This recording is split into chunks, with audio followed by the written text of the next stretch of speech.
Hey les bambins, j'espère que vous allez bien, en tout cas moi ça va nickel.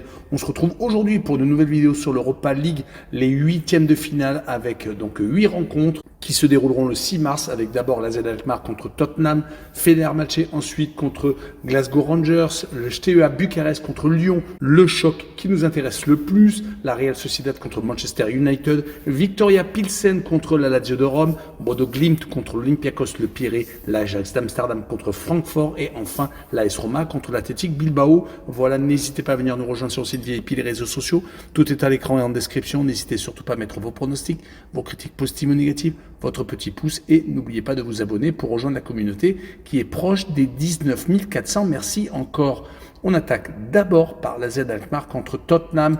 Les Bataves sont actuellement 6e de leur championnat, en légère difficulté. Ils ne sont qu'à un petit point par contre du Feyenoord qui est 4e, mais c'est tout de même assez compliqué pour une équipe qui est beaucoup trop irrégulière pour avoir de meilleurs résultats et remonter bien entendu plus haut.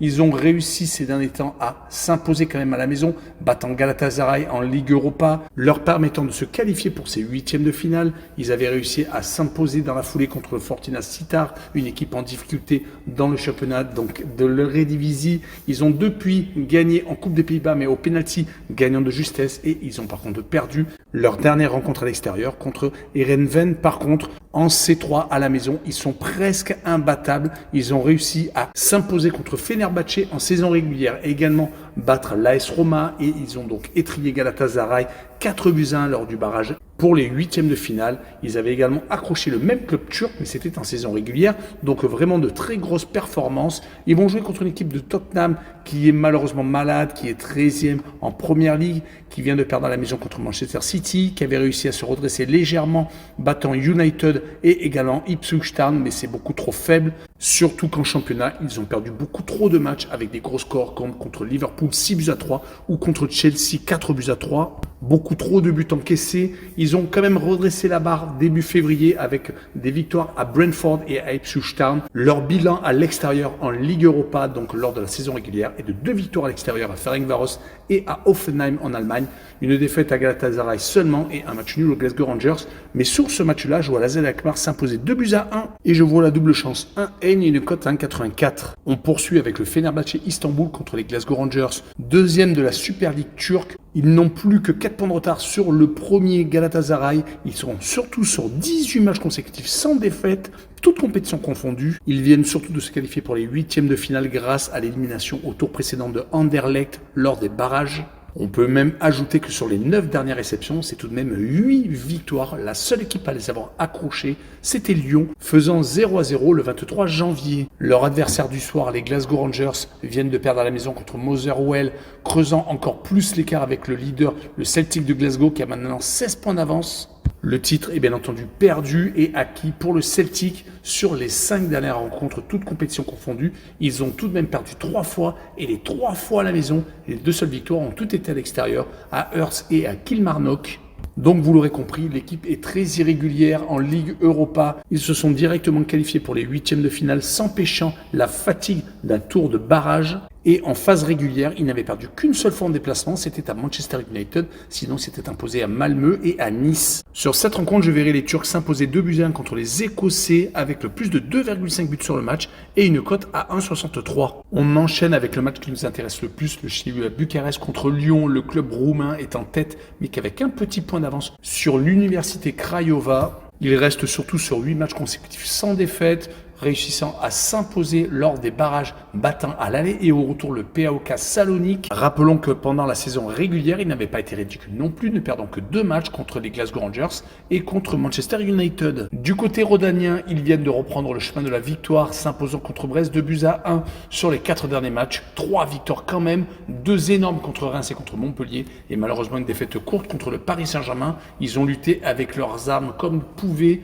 Ils ont réussi lors de la phase régulière d'Europa League à être quasiment invaincus, ne perdant qu'une seule fois à la maison contre le Beşiktaş Istanbul. Ils se sont donc retrouvés directement qualifiés pour les huitièmes. Lors de cette édition d'ailleurs de ces 3, ils ont vraiment été prolifiques à l'extérieur, réussissant à marquer 2 fois 4 buts aux Rangers et à Karabag, restant seulement une seule fois muet, c'était en Turquie. Sur ce match-là, je les vois s'imposer 3-1 en déplacement avec le plus de 1,5 but pour les Gones et une cote à 1,81.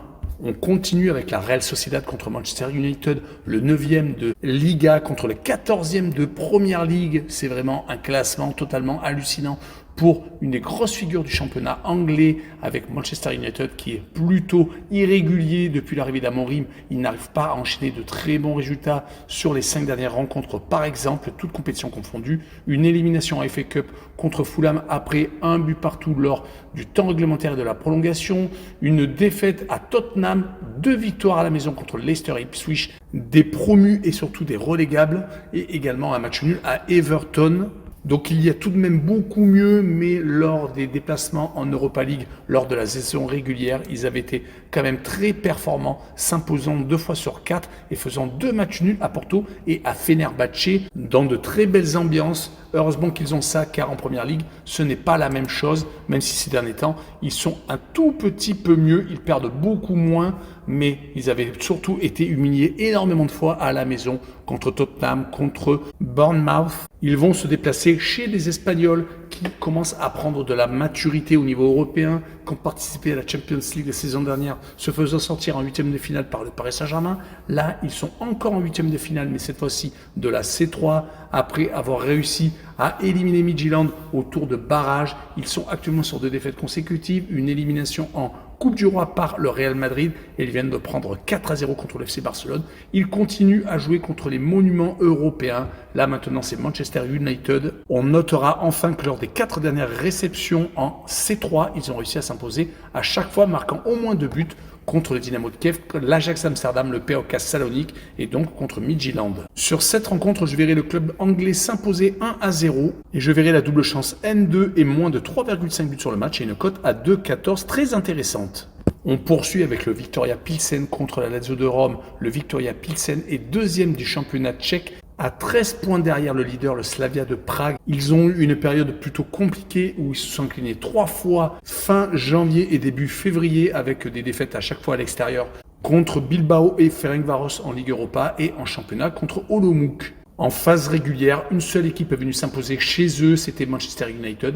Ils avaient tout de même réussi à battre le Real Sociedad, Anderlecht et le club hongrois de Ferencváros. Mais ils vont jouer contre une équipe de la Lazio qui vient de s'imposer au Milan AC en Serie A, qui reste dans les 5 places pour l'instant qualificatives pour la Champions League, même si actuellement ils ont la mauvaise place car ils devront passer par des barrages.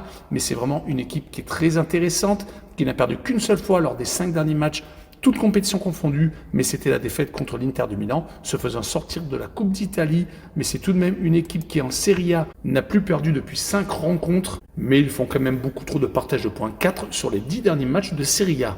On notera qu'ils se sont qualifiés directement pour les 8e de finale de cette compétition. Ils n'ont perdu qu'une seule fois lors de la dernière journée contre le Sporting Braga, mais ils étaient déjà qualifiés, déjà dans le top 8. Ils montrent actuellement énormément d'autorité hors de leur base. Je les vois s'imposer 2-1 à Viktoria Pilsen.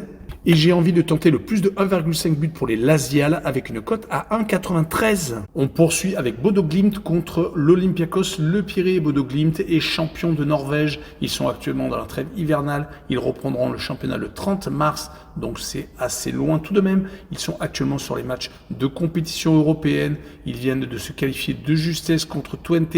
Après avoir perdu en Hollande, ils avaient réussi à s'imposer en prolongation, gagnant 5-2, mettant quand même 5 buts à une équipe qui est très sérieuse du championnat batave. Ils sont sur les matchs amicaux également. Ils ont pris quand même quelques buts lors de ces matchs amicaux, mais le plus important, bien entendu, de s'être qualifié pour les 8e de finale. Le champion donc de Norvège va jouer contre l'Olympiakos, qui est le dernier vainqueur de la C4, qui a réussi à s'imposer lors des 4 derniers matchs en championnat et en Coupe de Grèce. Ils sont d'ailleurs leaders du championnat donc de Super League. Ils ont 5 points d'avance sur l'AEK Athènes. Le trou est peut-être fait. On pourra noter qu'ils ont gagné leurs 5 derniers matchs hors de leur base, dont une victoire au FC Porto le 23 janvier. Mais les Norvégiens sont une équipe vraiment très compliquée à jouer. Et sur ce match-là, je verrai un but partout. Et je verrai les 2 équipes qui marquent avec une cote 1,66. Le match suivant est l'Ajax d'Amsterdam contre Francfort, 2 équipes qui sont pour moi peut-être du même niveau. L'Ajax est redevenu leader d'Eredivisie. Ils ont 8 points d'avance sur le PSV Eindhoven qui est en train de s'écrouler totalement. D'ailleurs, aujourd'hui, le PSV Eindhoven vient de prendre une énorme claque contre une équipe qui était en plus réduite offensivement, qui n'avait pas leurs 4 meilleurs joueurs offensifs. Ils viennent de prendre 7-1 à la maison. Donc l'Ajax est en train de profiter de cette faiblesse actuelle. Ils sont tout de même passés très proches de l'élimination lors des barrages contre l'Union Saint-Gilloise. Le club belge s'est imposé 2-1 au match retour, mais comme l'Ajax s'était imposé 2-0 au match aller, le but à la maison a fait énormément de bien. Ils se sont depuis imposés 2 fois en championnat contre Go Ahead Eagles et également contre Almere City. Leur adversaire du soir est 3e actuellement de Bundesliga, mais ils viennent de se faire étrier par les 2 premiers. Le Bayern de Munich s'est imposé 4-0 et le Bayer Leverkusen s'est imposé 4-1 chez eux. Pour se retrouver dans cette position encore, ils profitent des mauvais résultats de Leipzig par exemple et de Dortmund qui est au milieu du classement. Ils espèrent rester sur le podium, mais il va falloir faire de meilleures prestations que lors des dernières sorties et peut-être un peu resserrer les boulons à l'extérieur car ils n'ont gagné qu'une seule fois depuis début décembre. C'était à Sankt Pauli. Sur cette rencontre, je verrai l'Ajax s'imposer 2-1 et je verrai le draw no bet et le pari rembourser ses matchs nuls avec une cote à 1,86. Et on finira avec l'AS Roma contre l'Athletic Bilbao, le 8e de Serie A contre le 4e de Liga. L'AS Roma reste sur une très belle série contre des équipes en difficulté comme Monza, comme et également Parme. Mais ils viennent surtout de sortir le FC Porto lors des barrages pour les 8e de finale, s'imposant à la maison 3-2 et faisant un but partout au Portugal. Ils restent actuellement sur 6 matchs consécutifs sans défaite et sur les 10 dernières rencontres toutes compétitions confondues, ils n'ont perdu qu'à une seule reprise. C'était malheureusement en Coupe d'Italie où ils ont été sortis par l'AC Milan. On pourra compléter l'analyse avec 9 victoires et un petit match nul sur les 10 dernières réceptions. Mais ils vont jouer contre une équipe basque qui n'est pas ridicule, qui est pour l'instant qualifiée directement pour la Ligue des Champions en Espagne via le championnat. Ils viennent tout de même de s'incliner à l'Atlético de Madrid 1-0, alors que juste avant, ils restaient quand même sur 6 matchs consécutifs sans défaite. Ils se sont qualifiés directement pour les 8e de finale lors de la saison régulière de C3, ce qui est vraiment solide. Ils ne se sont inclinés qu'une seule fois, c'était au Beşiktaş Istanbul. Sinon, ils ont quasiment remporté que des succès. On rappellera que l'AS Roma et l'Athletic Bilbao se sont déjà rencontrés en phase régulière et il y avait eu un but partout dans le stade olympique de Rome. Mon pronostic sera une victoire courte de l'AS Roma 1-0 et je verrai le draw no bet et le pari rembourser ces matchs nuls avec une cote à 1,65. Voilà, on en a fini avec cette vidéo, n'hésitez pas à venir nous rejoindre. Ciao les bang bang!